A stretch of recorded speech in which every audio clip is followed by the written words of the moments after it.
Merci, Monsieur le Président.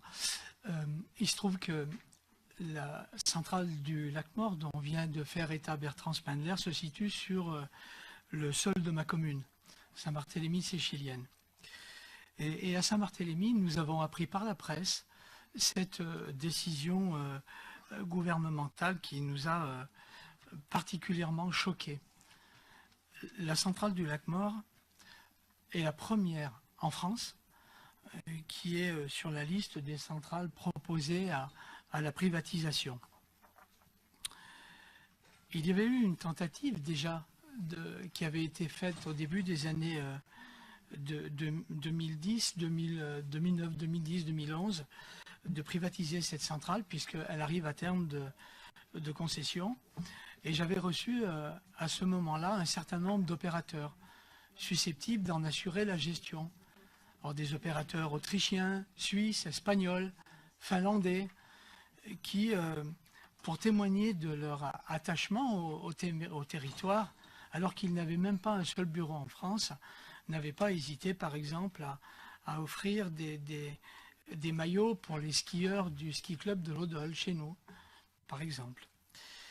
Et donc, lorsque cette information nous est parvenue, évidemment que le conseil municipal a réagi pour réaffirmer sa farouche opposition à toute forme de privatisation de la centrale du Lac-Mort. Aujourd'hui, nous sommes heureux de cette motion métropolitaine qui va dans le sens de ce que soutient le conseil municipal de Saint-Barthélemy et qui s'articule autour de deux axes. D'abord l'axe de la sécurité et puis l'axe de la solidarité.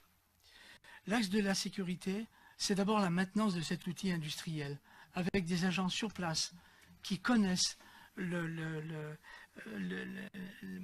ouvrages, qui interviennent très rapidement quand il s'agit de déboucher des grilles ou de réparer des vannes. La sécurité, c'est aussi la gestion des ouvrages d'une même vallée.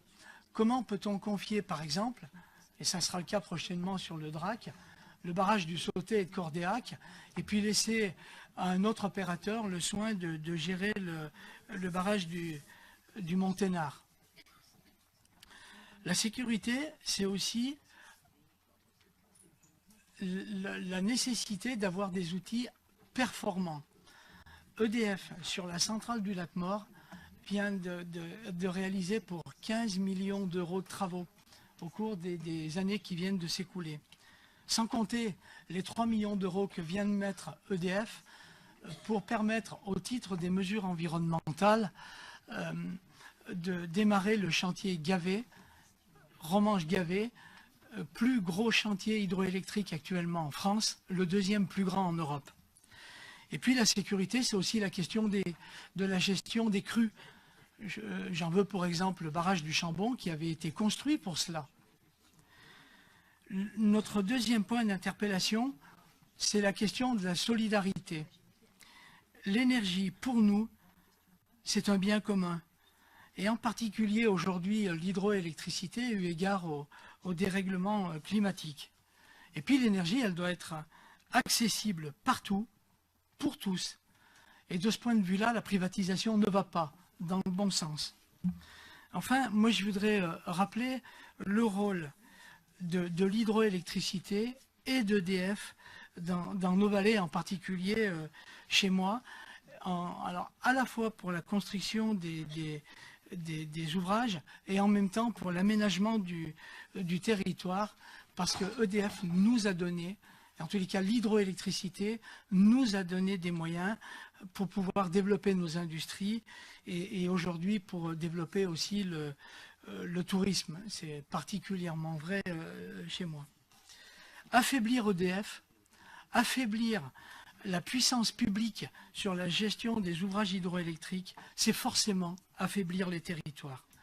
Alors de ce point de vue-là, et moi je suis content de la délibération, enfin du vœu métropolitain qui va dans le sens de la délibération de ma commune, qui d'ailleurs a été transmise à l'ensemble des parlementaires isérois, à l'ensemble des présidents de communautés de communes voisines de la mienne, je pense particulièrement la Matésine, l'Oisan, le Grésivaudan, qui sont comme nous concernés par les grands ouvrages hydroélectriques et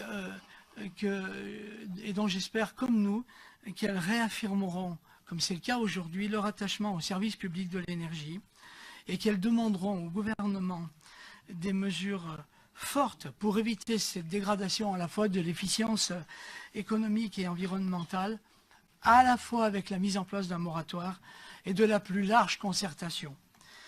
C'est pour ça que le groupe PASC soutiendra évidemment cette motion.